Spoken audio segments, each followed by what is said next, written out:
Entre todos los inviernos más gélidos de seguro, la noche del 23 de julio de 1985 prometía ser una de las noches más inmemorables, fría y desolada, donde truenos predominantes, el viento y la lluvia azotaban sin cese las puertas y ventanas añejas de aquel espantoso y pequeño hospital moribundo.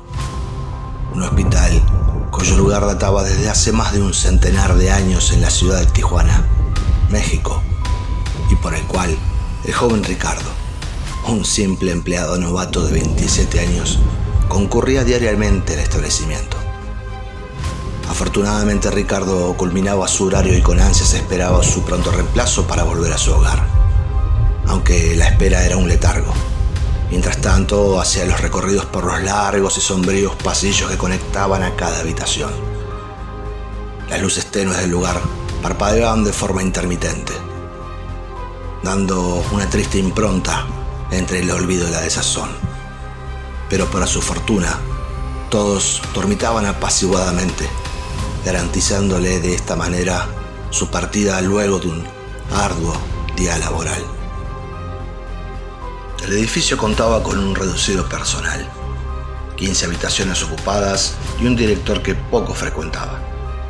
Las condiciones eran pavorosas, en un estado deplorable y de abandono. Predominaba fundamentalmente su inconfundible hedor mortuorio en cada rincón del mismo. Fue así que Ricardo, luego de hacer su recorrido, decidió dirigirse a mesa de entrada con su compañera Elizabeth, a fin de sobrellevar los minutos que restaban antes de partir a su morada. Elizabeth, ¿te prepara un café? Te lo agradecería, respondió Elizabeth.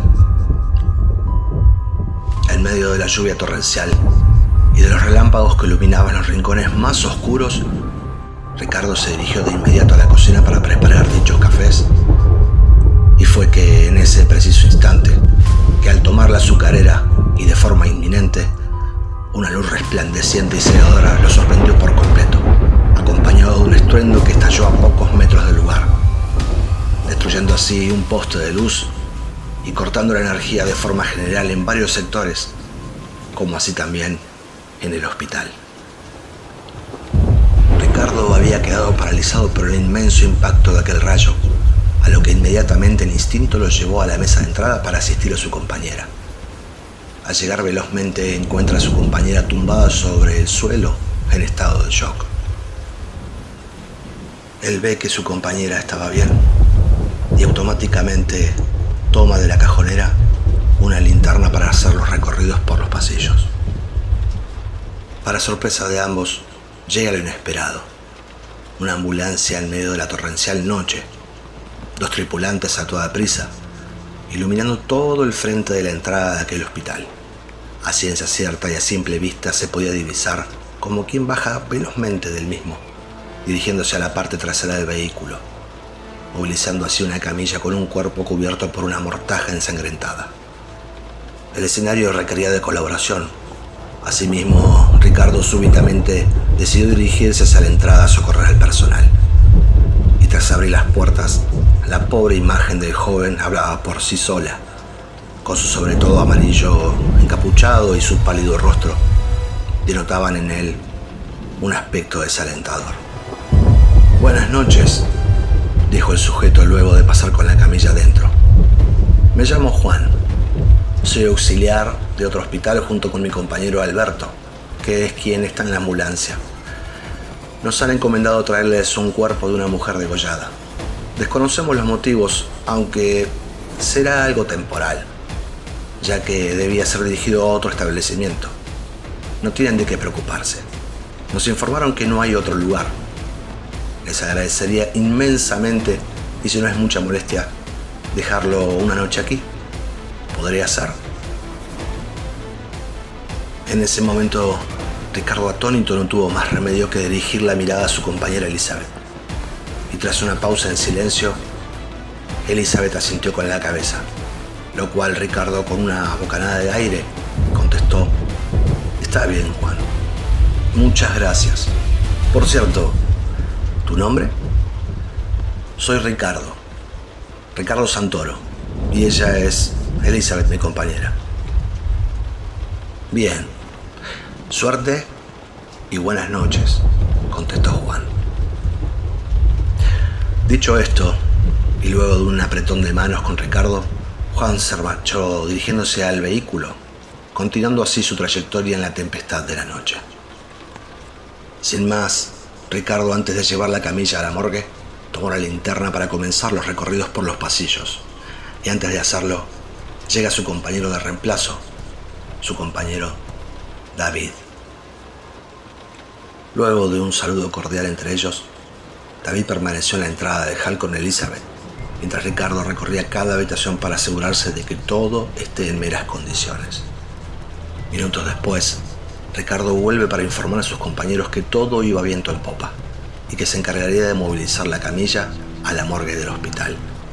Tras cruzar los pasillos angostos y de habitaciones clausuradas, llega finalmente a las puertas de la morgue. Las mismas estaban recubiertas por un aluminio, sujetas con un candado rumbroso, que para su desdicha cruzaría por primera vez aquel sector, generando en él una sensación pavorosa, procediendo a abrir el candado bajo el tenebroso ambiente que se presentaba. La luz de la linterna era escasa y no disponía de mucho uso, pero finalmente pudo abrir. Quedando detenido y perplejo en la entrada, podía verse el resplandor de los refuseros parpadeantes de la noche, topándose así con 6 cámaras frigoríficas y 2 camillas vacías. Ricardo no deseaba pasar más tiempo en ese lugar, pero antes de retirarse, la curiosidad lo llevó a ver el rostro de aquella mujer que había sido asesinada, descubriendo la manta que cubría su rostro ensangrentado. Era el rostro de una mujer joven de cabello castaño y con un colgante de plata tallado con el nombre Kiara. El impulso hizo que Ricardo saliera al pasillo para dar aviso a sus compañeros, y solo Elizabeth acudió a su encuentro. En el transcurso de la vuelta a la morgue con su compañera, se escucha un grito proveniente del sector. Un grito desgarrador, agónico. Ambos, impulsados por la desesperación, acudieron inmediatamente a la morgue, iluminando todo dentro de la sala, cuando de pronto sienten que las puertas de la morgue fueron clausuradas, quedando encerrados por completo y sin salida. En la desesperación, detonaban en sus cuerdas vocales pidiendo ayuda a gritos, mientras que podían oír el grito de una niña proveniente del pasillo, y que alguien intentaba abrir las puertas clausuradas de las habitaciones. «David, ayuda por favor», clamaban, pero nadie respondió, y luego de oír el grito de la niña, se fue desvaneciendo. Por consiguiente, la persona se había llevado a la niña sin dejar rastro alguno, dejando a Elizabeth y a Ricardo atrás, sin posibilidades. Tras varios intentos de forzar la puerta y más de 2 largas horas de espera sin respuesta ni ayuda alguna, ambos habían desistido a toda posibilidad, más que la espera sin consuelo, como si las almas de miles de personas fallecidas que habitaban el lugar estuvieran ahí reunidas, invitándoles a formar parte de ellos. El solo hecho de imaginarse en un ambiente así, con la calamidad avasallante que los dominaba ante sus propios ojos y el miedo que los gobernaba, tenían que encontrar la forma de salir de ese lugar. Las baterías de la linterna se habían agotado, así que habían quedado solamente con la poca luz que les proporcionaban los antellos de los refuseros.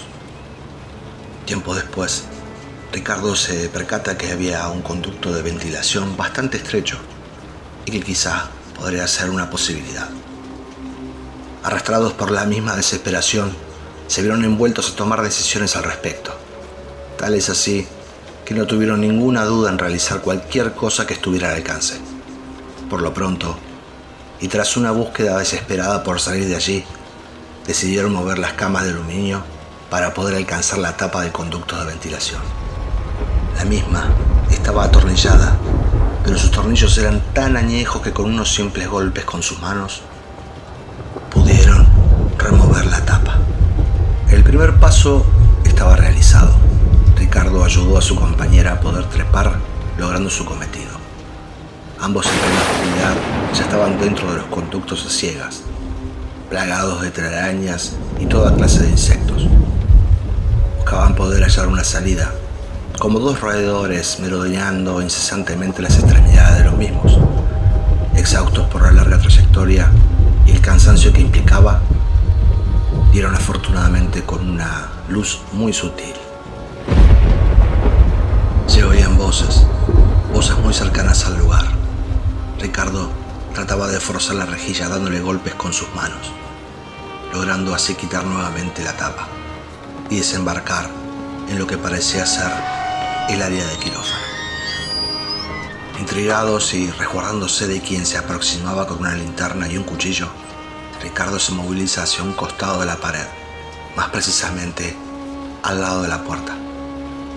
Y tras dicha aproximación y sin más, da un golpe en el rostro dejándolo inconsciente de inmediato, que para sorpresa de ambos, era su compañero, David. ¿Qué hice?, dijo Ricardo. No te preocupes, algo extraño está pasando, y seguramente él es parte de esto. Él fue quien nos dejó en la morgue encerrados. Además, está bañado en sangre, dijo Elizabeth. Automáticamente, comenzaron ambos a recorrer los pasillos del hospital. Podía verse claramente los mismos bañados completamente en sangre, proveniente de las habitaciones. La sangre recorría por debajo de la puerta de cada paciente y que habían sido asesinados sin motivo alguno. Mientras quedaban impactados por el mórbido escenario, fueron sorprendidos por detrás, topándose con Juan, Alberto y el director del hospital llamado Mauricio, quien cargaba con una niña anestesiada en sus brazos. Juan, ¿qué es lo que estás haciendo?, dijo Ricardo. Juan lo mira fijamente, con una mirada sostenida, una mirada perdida y a la vez de arrepentimiento. Veo que han podido salir de su lecho de muerte, pero déjenme decirles que hoy, al igual que los demás, correrán con la misma suerte. Esta niña será vendida y pronto ustedes dos irán con su madre. Juan, átalos, dijo Ricardo. Juan llevaba un arma y por alguna razón no quería dispararles. Los gritos insistentes de Mauricio estaban agotando la paciencia. Fue que en ese momento Juan les sonrió a ambos y les dijo: corran, disparándole a Alberto en el pecho. Mauricio arroja a la niña al piso y comienza un forcejeo cuerpo a cuerpo con Juan. Corran y llévense a la niña, dijo Juan. Ricardo toma a la niña en brazos junto a Elizabeth, corriendo, destrozando la puerta de entrada para salir huyendo despavoridos del lugar. Bajo la infinita y desmesurada lluvia atroz y ante los fuertes vientos comienza el escape de sus vidas. Y en la lejanía se escuchan 2 disparos de fuego a quemarropa, quitando a Mauricio la vida de Juan. Alborotados por el desenfreno que los atormentaba, comienzan a pedir auxilio a los 4 vientos y desembocando en una plaza céntrica del hospital. Mauricio, golpeado y casi trastabillado, corre detrás de ellos para matarlos. Tras la agónica corrida, Ricardo, sin aliento, se arroja al pastizal junto a la niña. Rendidos y prácticamente entregados, ven aproximar a Mauricio. Se los dije, hoy sería el fin de ambos. No podían escapar de mí, dijo Mauricio, y sin dejar de apuntarles con el arma, comienza a caminar lentamente a ellos, y a segundo de ejecutarlos, recibe 3 impactos de bala de un policía que merodeaba la zona, exterminándolo en el acto. Los jóvenes, atemorizados y en estado de shock, inmediatamente son asistidos por la policía, llamando así por radio al 911. Y tras horas en la departamental y dar testimonio del escabroso escenario, solo atinaban a mirarse entre ellos y sollozar, sentados recubiertos por unas mantas, La niña Kiara había sido asistida por un guardia médico. Afortunadamente se encontraban en buen estado, lo cual les alegró inmensamente la noticia confirmada por el mismo policía. Él mismo les informó que su compañero David era cómplice de una banda criminal y que estaba siendo interrogado por la departamental del distrito, ya que habían dado con uno de varios casos de trata de personas y contrabando de órganos.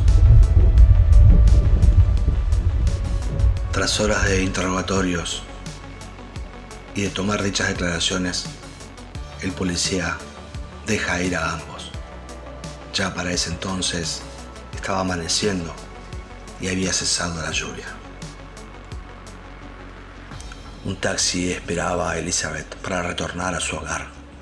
Ella, totalmente consternada aún y despidiéndose de su amigo, lo saludó entre lágrimas, moviendo su mano por la ventanilla, mientras que él se mantuvo estático, esperando que las luces del coche se esfumaran. Una historia desafortunada, una historia que cambiará sus vidas para siempre, viviendo en una condena sin fin, tal y como aquellas almas aún viven en la perpetuidad del amor